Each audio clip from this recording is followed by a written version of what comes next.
अस्सलाम वालेकुम, आप देख रहे हैं आज मार्केट्स विद इमरान सुल्तान। सबसे पहले बात करेंगे पाकिस्तान स्टॉक एक्सचेंज, जहां पे another lack cluster performance 172 points की कमी के साथ 41,332 पे बेंचमार्क 100 इंडेक्स आज क्लोज हुआ।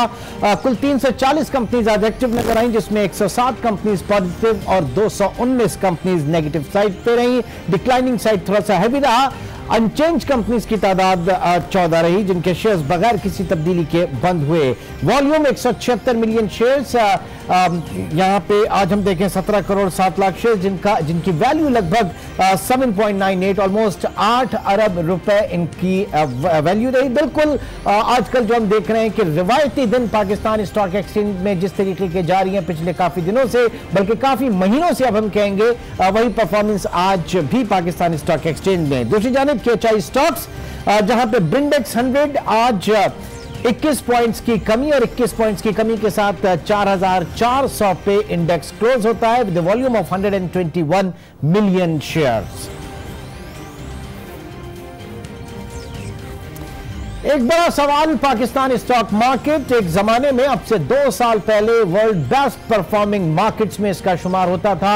दुनिया की 5 बड़ी बेहतरीन कारकर्दगी वाली मार्केट्स में इसका शुमार होता था। बट अनफॉर्चुनेटली पिछले 2 साल से हम देख रहे हैं कि, और लास्ट ईयर भी हमने देखा कि मार्केट का शुमार जो है वो बदतरीन परफॉर्मेंस दिखाने वाली मार्केट्स में रहा। क्यों ऐसा है? बहुत सारी चीजें जो आज हम प्रोग्राम में जानने की कोशिश करेंगे। इसी हवाले से आज हमारे साथ मौजूद हैं सुलेमान मेहदी साहब, आप चेयरमैन हैं पाकिस्तान स्टॉक एक्सचेंज के, और आज के इस प्रोग्राम में हमारे साथ मौजूद हैं। बहुत शुक्रिया सुलेमान साहब हमें ज्वाइन करने का। सबसे पहले किस तरीके से एक सफर जो पूरा बेहतरीन मार्केट्स में पाकिस्तान का शुमार होता था, अब बदतरीन परफॉर्मिंग मार्केट में क्यों जनाब? इमरान, लास्ट 2 साल जो है वो पाकिस्तान की स्टॉक मार्केट की तारीख में कंसेक्यूटिव मंदी के साल रहे हैं, और ये 13 साल के बाद हुआ है। यानी कभी भी 2 साल इकट्ठे हमारे पास नेगेटिव नहीं रहे हैं। थोड़ा सा आपको मैं बैकड्रॉप देता चलूं कि 2017 अगर आप मई में आ जाएं तो वी हैड टच्ड 52,800, जो कि हाईएस्ट लेवल है KSE 100 ने अचीव किया है। और इसी को अगर आप आगे लेकर चलें तो by October 2017 the market turned out to be red, बहुत नेगेटिव हो गई थी। और ये सारा का सारा एक अनसर्टेनिटी जो चली थी आखिरी पीरियड में प्रीवियस गवर्नमेंट की। तो पाकिस्तान में नहीं, पूरी दुनिया में मार्केट्स जो है वो अनसर्टेनिटी एक्सेप्ट नहीं करती है। मार्केट्स जो है वो बुरी खबरें भी एब्जॉर्ब कर लेती हैं, फिर कंसोलिडेट हो जाती है, बट अनसर्टेनिटी जो है वो किसी भी मार्केट के लिए। साहब, यहाँ पे सवाल इंडेक्स की मूवमेंट के ऊपर जाने का या नीचे आने का नहीं है। हमारा बेसिक कंसर्न है मार्केट में वॉल्यूम्स का ना होना। आप 2017 की बात कर रहे हैं। आपकी स्टॉक मार्केट डीम्यूचुअलाइज, कॉर्पोरेटाइज और इंटीग्रेट हुई है जनवरी 2016 में। 2016 से पहले बात की जा रही थी कि तीनों स्टॉक एक्सचेंजेस मिलकर नेशनल स्टॉक एक्सचेंज बनेगा, एक सिंगल प्लेटफॉर्म बनेगा, तो मार्केट में वॉल्यूम्स बहुत ज्यादा बढ़ जाएंगे। उससे पहले बात की जा रही थी कि आपके इन्वेस्टर बेस जो है वो काफी बढ़ जाएगा, नए आईपीओज आएंगे, नई कंपनीज की लिस्टिंग होगी। कुछ नहीं हुआ। जी बिल्कुल, आपने सही फरमाया है कि जब हम डीम्यूचुअलाइजेशन और मर्जर के प्रोसेस से पहले मौजूद थे तो वहाँ पर वॉल्यूम्स थोड़े ज़्यादा होते थे हमारे पास। देखें, अगेन मैं आपसे कहूँगा, वॉल्यूम्स भी डिपेंडेंट है आपके डे ट्रेडर्स पे, और जो डे ट्रेडर है एक्चुअल वॉल्यूम वो करता है। अगर आप पूरी दुनिया की मार्केट्स का तज्जिया करेंगे तो आप ये नोट करेंगे कि वहाँ पर जो फ्यूचर्स का वॉल्यूम होता है वो कपल मल्टीपल्स में होता है आपके रेडी वॉल्यूम के। रेडी वॉल्यूम वो करता है जिसके पास हाजिर कैश मौजूद होता है, वो मार्केट में आता है, शेयर्स खरीदता है और फिर वो ठहर जाता है। ठीक है, वॉल्यूम्स दूसरे जनरेट करते हैं डे ट्रेडर्स। तो इसका मतलब यह हुआ कि जो डे ट्रेडर्स हैं, जो मार्केट में स्पेकुलेशन फोर्स फराहम करते हैं, एक अच्छी प्राइस डिस्कवरी जिनकी वजह से मौजूद होती है, उनका रास्ता रुक गया 2008 में। 2008 के जो क्राइसिस हुआ था, जो लेवरेज था, स्पेशली 2005, तो अब आप समझते हैं कि वो माइक्रो मैनेज किया जा रहा है, लेवरेज मार्केट में मौजूद नहीं है, नई प्रोडक्ट्स मार्केट में मौजूद नहीं है, जिसकी वजह से हम देख रहे हैं कि सिर्फ हाई नेटवर्थ और रिटेल, हाई नेटवर्थ और इंस्टीट्यूशनल मौजूद हैं। जो आपको मार्केट का क्रक्स होता है वो नहीं है मार्केट में इस वक्त। जी बिल्कुल, देखें जैसे मैंने कहा था कि जी वॉल्यूम्स जो जनरेट करते हैं वो बेसिकली डे ट्रेडर्स करते हैं। किसी भी मार्केट की ब्यूटी जो होती है होता है और रिस्क जो है वो लेवरेज से क्रिएट होता है। तो इस वक्त अगर देखा जाए तो जो हमारे पास मार्जिन फाइनेंसिंग सिस्टम है वो इतना फ्लेक्सिबल नहीं है कि जिस पर ब्रोकर जो है वो ज़्यादा लेवरेज कर सके। तो मेरा अपना ज़ाती ये एडवाइस होगी कि जितना जल्दी हो सके हमें अपने फ्यूचर काउंटर्स को देखना चाहिए, रिकंसिडर करना चाहिए, उसमें स्क्रिप्ट्स ऐड करने चाहिए और लेवरेज की प्रोडक्ट को फास्ट ट्रैक पे जो है वो इंट्रोड्यूस कराना चाहिए मार्केट में। ठीक है, यानी कल नेशनल क्लियरिंग कंपनी के सीईओ यहाँ पे मौजूद थे और उनका ये कहना था कि ओवर द टाइम जो रिस्क एक हुआ करता था इससे पहले ट्रेड के हवाले से, प्रॉफिट लॉस जो ट्रेडिंग का वो एक अलग चीज है, लेकिन उससे पहले जो रिस्क फैक्टर था, ब्रोकर्स जो है वो मिसयूज किया करते थे फंड्स को, वो सारी चीजें स्ट्रीमलाइन होकर अब नेशनल क्लियरिंग के पास पहुंच गई और उनके पास एक 3 बिलियन का फंड भी है उसको मिटिगेट करने के लिए। नाउ ये एक अच्छी चीज हुई, लेकिन इसके बावजूद भी अगर इन्वेस्टर मार्केट में नहीं आ रहा तो इसका मतलब है कि कहीं से रेगुलेटर जो है वो माइक्रो मैनेज कर रहा है फिर मार्केट को। देखिए मैं आपको थोड़ी सी एग्जांपल देके बताता हूं कि इस वक्त हमारे पास फ्यूचर्स काउंटर्स में कोई 55-56 स्क्रिप्ट मौजूद हैं। तो ये कोई लॉ नहीं है कि ये 100 नहीं हो सकते हैं। मतलब KSE 100 इंडेक्स में जितने भी स्क्रिप्ट ट्रेड होते हैं वो सारे के सारे फ्यूचर्स काउंटर में हो सकते हैं। तो एक मर्तबा ट्रायल एंड टेस्ट बेसिस पे हमें फ्यूचर काउंटर्स को खोलना पड़ेगा, उसमें रिलैक्सेशन देनी पड़ेगी, उसकी पर ब्रोकर लिमिट, पर UIN लिमिट को जो है वो रिलैक्स करना पड़ेगा ताकि ये डे ट्रेडर दोबारा आए। अच्छा, इसके साथ जो दूसरा काम करना है वो ये करना है कि हमें मार्केट में लेवरेज यानी कि मार्जिन फाइनेंसिंग को जो है वो बहुत फ्लेक्सिबल करना पड़ेगा, क्योंकि जब लेवरेज अवेलेबल होगा तो वो डे ट्रेडर दोबारा आएगा आपकी मार्केट में और उसके पास ऑप्शंस होंगे, 55 की जगह 100 स्क्रिप्ट्स वो ट्रेड कर सकेगा फ्यूचर्स में। ठीक, इसका मतलब यह हुआ कि अब जो सूरत हाल इस वक्त हम देख रहे हैं, क्योंकि बात ये लेवरेज की, नई प्रोडक्ट्स की, नए IPOs की इससे पहले भी बहुत दफा की जा चुकी है। बड़ा हमने काम देखा नदीम नकवी साहब के दौर में, उससे पहले अदनान आफरीदी जो MD हुआ करते थे उनके दौर में, बट अनफॉर्चुनेटली चीजें उस तरीके से नहीं हुई। फ्यूचर काउंटर्स की जो आप बात कर रहे हैं, यही तवक्का की जा रही थी कि जो स्ट्रेटेजिक बायर आएगा, स्ट्रेटेजिक पार्टनर आएगा, वो इन चीजों को परसू करेगा, आगे लेके चलेगा। But it's been 3 years now, 2016 से 2019। क्या कर रही है मैनेजमेंट, क्या कर रही है हमारी प्रोडक्ट डेवलपमेंट कमिटीज वगैरह? देखें इस वक्त स्टॉक एक्सचेंज में एक नए मैनेजिंग डायरेक्टर हैं और इस वक्त ऑलमोस्ट 80% जो उनकी टीम है जो को वो चाहते हैं लाना वो ऑन बोर्ड वो कर चुके हैं। मार्केटिंग के हेड, प्रोडक्ट्स के हेड, ये सारी teams are in place now. So I think यहाँ से ऑनवर्ड्स उनकी जो बोर्ड के साथ भी कमिटमेंट है वो ये है कि मार्च में वो पहला ETF लॉन्च करेंगे। तो मेरे ख्याल है कि मार्च में, जी मार्च एंड पे उन्होंने बोर्ड के साथ ये अपनी टाइमलाइंस दी थी। तो पहला ETF फंड जो है वो बेसिकली मार्च में लॉन्च होगा। तो I am very hopeful. That is exchange traded fund, I believe. Yes, it's an exchange traded fund.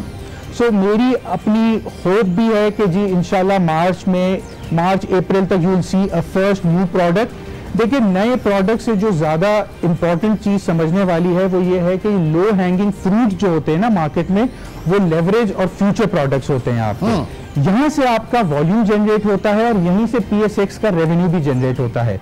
जितना हम रेगुलेशंस को फ्लेक्सिबल करेंगे आज, जितना हम उस डे ट्रेडर को दोबारा मार्केट में लेकर आएंगे जो ये मार्केट से पैसे हार के जा चुका है, उतना जल्दी आपकी मार्केट्स रिवाइव होंगी और वॉल्यूम्स जनरेट होंगे दोबारा। सर ये पैराडाइम शिफ्ट नहीं होगा अगर इस पॉलिसी पे, क्योंकि इससे पहले हमने देखा ये कहा जाता था कि जनाब अपनी चादर देख के अपने पैर फैलाइए, लेवरेज जो है मार्केट में बहुत ज्यादा है, बहुत ज्यादा स्पेकुलेशन है जिसने हर्ट किया। आज हालात बिल्कुल, ये बीच का रास्ता कोई नहीं होना चाहिए। देखिए इस वक्त जैसा आपने खुद कहा है NCCPL is managing the risk. Client segregation account का कॉन्सेप्ट इन प्लेस है। हमें अपनी रिस्क मैनेजमेंट अच्छी रखनी चाहिए बजाय इसके कि हम मार्केट की ब्यूटी खत्म कर दें बाय इरेडिकेटिंग द लेवरेज। तो मतलब हमें अपने रिस्क मैनेजमेंट पे ज्यादा फोकस करना चाहिए बजाय इस बात के कि जी हम रिस्क अवर्स हो जाएं। क्योंकि देखें कि दुनिया की कोई भी मार्केट है, जैसे मैं आपको इंडिया की एग्जांपल देता हूं, वहां पे जो फ्यूचर्स जो ट्रेड होता है वो 17-18 times of the ready volume trade होता है। हमारे यहाँ उल्टा हिसाब है, हमारे यहाँ फ्यूचर्स जो है वो 20% है, रेडी वॉल्यूम जो है वो 80% है। तो बहुत आगे जाना है हमने अभी। Sir just look at the numbers of Bangladesh and India. वहां पे रिटेल बिजनेस कितना जबरदस्त है, कितना काम कर रहा है। यहाँ पे पिछले 3 साल में हमारी सेंट्रल डिपॉजिटरी कंपनी जो है वो यूआईएन के ऊपर बड़ी बात होती थी, अब तक वो मेरे ख्याल से 2-2.5 लाख से ज्यादा जायद नहीं है आपके रिटेल इन्वेस्टर। क्या नंबर्स हैं सर? जी बिल्कुल, हमारे पास 240 2.5 लाख आप समझ लें, 2.5 लाख जो है वो यूआईएन्स हैं, उसमें से भी एक्टिव बहुत कम है। अगर यही मैं आपको कंपैरिजन इंडियन मार्केट्स का बताऊं तो वहां पे 17.7 मिलियन इन्वेस्टर्स हैं, यूआईएन है।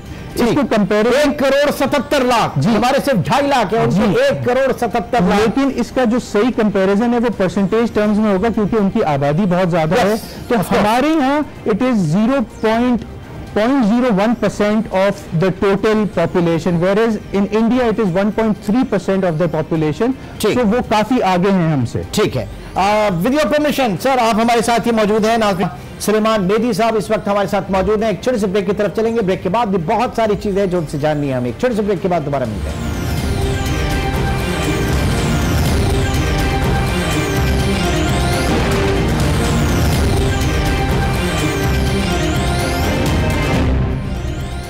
वेलकम बैक नाज़रीन। Chairman Pakistan stock exchange Suleman Mehdi साहब इस वक्त हमारे साथ मौजूद हैं। मेहदी साहब, फाइनेंस मिनिस्टर असद उमर ने मिनी बजट में किस हद तक आप लोगों के जो कंसर्न्स थे, आप लोगों की जो रिकमेंडेशंस थी उसको जो है वो एड्रेस किया है? फाइनेंस मिनिस्टर साहब के साथ हमारी 3 चीज़ों पे अंडरस्टैंडिंग हुई थी। पहली ये थी कि इंटर कॉर्पोरेट डिविडेंड्स जो थे उन पे विथ होल्डिंग टैक्स एग्जेम्पशन कर दिया जाएगा, जो एक्चुअल फॉर्म में था उसको दोबारा ले आएंगे। कैरी फॉरवर्ड लॉस का कॉन्सेप्ट उन्होंने अग्री किया था कि अगले 3 सालों तक आप अपने कैपिटल लॉसेस जो है वो कैरी फॉरवर्ड कर सकते हैं। और सबसे जो इंपॉर्टेंट चेंज थी वो एडवांस टैक्स की थी, जो परचेज और सेल वैल्यू दोनों वैल्यू पे 0.02% के हिसाब से लगती थी। जो मैं आपसे डे ट्रेडर की बात कर रहा था जो रोज वॉल्यूम करता है, वो इस एडवांस टैक्स की वजह से भी इस मार्केट से दूर चला गया था।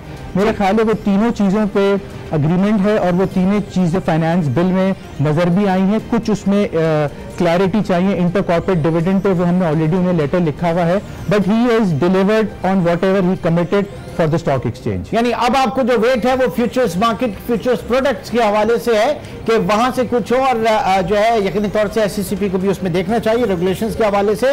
ना सीपैक के तनाजुर में अमरेली स्टील का जब आईपीओ आया था तो इस वक्त ये बड़ी उम्मीद हो चली थी कि लोग एक्सपेंशन की तरफ जाएंगे, कंपनीज एक्सपेंशन की तरफ जाएंगी और उनको चीप बोरोइंग जो है वो कैपिटल मार्केट से एक बहुत अच्छा वेन्यू हो सकती है। और हायर इंटरेस्ट रेट सिनेरियो में तो और ज्यादा जिम्मेदारी यहां पर आ जाती है। कितना आप कहेंगे कि पोटेंशियल कितना है और कितना आप लोग सीरियसली इसको देख रहे हैं, इसके ऊपर काम किया जा रहा है? देखें, अगर आप मौजूदा फाइनेंस बिल को देखें तो उसमें बेसिकली सारी लोकल इंडस्ट्रीज़ को प्रोटेक्शन दी जा रही है। तो बेसिकली गवर्नमेंट भी ये समझ सकती है कि अगर आप एक double digit interest rate environment में हैं और अगर आप अपनी लोकल इंडस्ट्रीज़ को साथ में प्रोटेक्शन नहीं देंगे तो आपकी लोकल इंडस्ट्री तो बिल्कुल ही काम नहीं कर सकेगी। आज आपको एक्सपेंशन करनी है तो आपको 12-13% पे लोन मिलेगा, जो कि काफ़ी हायर साइड पे है। तो आई पर्सनली फील कि इन्होंने जो इंटेंशन थी गवर्नमेंट की वो फाइनेंस बिल से प्रूव की है कि इन्हें इंपोर्ट्स को अब रोक और अपनी इंडस्ट्रीज को ग्रो करवाना है, and it is very evident from the finance bill. ठीक, बेदी साहब, लो वॉल्यूम ज़ाहिर के बहुत हर्ट कर रहे हैं हमें। हम इन वॉल्यूम्स की बिना पे इमर्जिंग मार्केट में पहुंचे, फ्रंटियर से इमर्जिंग में गए और अब आलम यह है कि इमर्जिंग में भी हमारे जो दो या तीन स्क्रिप्ट्स जो हैं वो डीलिस्ट हुए। ये कितनी वरीसम सूरत हाल है, कितनी अलार्मिंग सिचुएशन है? देखिए, अगर आप इस पूरी चीज़ का तज्जिया करें, जब हम जुलाई 2017 में फ्रंटियर से इमर्जिंग में गए थे तो फ्रंटियर मार्केट्स में हमारा जो वेट होता था वो ऑलमोस्ट 9.8% होता था। तो हम बड़े सिग्निफिकेंट प्लेयर होते थे फ्रंटियर मार्केट प्लेयर्स के लिए। आज जहां हम खड़े हुए हम 0.14 से शुरू हुए थे, अब मेरे ख्याल है 0.06 पे कहीं खड़े हुए हैं। तो अब इमर्जिंग मार्केट के लिए पाकिस्तानी एक्सचेंज जो है वो एक राउंडिंग एरर बन के रह गया है। तो मेरा तो यही सजेशन है कि we would be much better off अगर हम फ्रंटियर्स में दोबारा आ जाएं। अच्छा जी, अगर हम फ्रंटियर में दोबारा आ जाएं तो वहां पे ज्यादा हमारे लिए पोटेंशियल होगा, वहां पे ज्यादा जाहिर है कि इसके ऊपर भी सोचा जाना चाहिए। एंड लास्ट में चलते चलते जाहिर है कि इस वक्त क्योंकि हम वॉल्यूम्स की बात कर रहे हैं तो small and medium size brokerage houses की क्या हालत है? बिल्कुल ये एक एरिया ऑफ कंसर्न है, क्योंकि जैसे मैंने कहा ये एडवांस टैक्स और ये चीज़ें अगर ख़त्म हो जाती हैं तो दोबारा ये जो छोटे ब्रोकरेज हाउसेज हैं इनमें आप एक्टिविटी देखेंगे, इनको आप वॉल्यूम जनरेट करते हुए देखेंगे। इस वक्त डेफिनेटली इनके हालात इतने अच्छे नहीं हैं, mostly are making losses at this point in time, but मैं होपफुल हूँ ये एडवांस टैक्स खत्म हो जाता है, फरवरी एंड से अगर इम्प्लीमेंट हो जाता है तो you will see a revival across the board, not only with small brokers but bigger brokers also. ठीक है। अच्छा बेदी साहब, ये रिस्क मैनेजमेंट जो है ये सारा अब शिफ्ट हुआ है क्लियरिंग कंपनी के पास, लेकिन 2005 के बड़े फ्रॉड्स हुए थे लोगों के साथ, वो जख्म आज तक उनके आ रहे हैं। 2008 में भी यही एपिसोड हुआ ब्रोकर्स की तरफ से। आप नहीं चाहेंगे कि उनका अजाला हो, उन इन्वेस्टर्स का कुछ ऐसी मिसालें कायम हो कि इस मुल्क में इस तरह की अगर कोई रॉन्ग डूइंग हुई है तो उसको उस लेवल पे सही किया जा सके? क्योंकि अभी तक हमने ना फ्रंट लाइन रेगुलेटर और ना एपेक्स रेगुलेटर, इन दोनों को हमने बीच में नहीं देखा है किसी भी कोर्ट ऑफ लॉ में जाते हुए इनके खिलाफ। नहीं, इस पे मैं आपको थोड़ा सा ये बता दूं कि we are very aggressive right now, और हमारी पहली कोशिश जो आपने कहा ये 3 बिलियन का एक फ़ंड है, ये इन्वेस्टर प्रोटेक्शन फ़ंड है हमारा। हमारी कोशिश ये है कि जो अफेक्टीज़ हैं, जहाँ जहाँ नैब, FIA या कोर्ट में जिस लेवल पे भी ये केसेस हैं, हम इसको बड़ा एग्रेसिवली परस्यू कर रहे हैं और वी विल ट्राई कि जो अफेक्टीज़ हैं उनको उनकी सही कॉम्पनसेशन मिल जाए।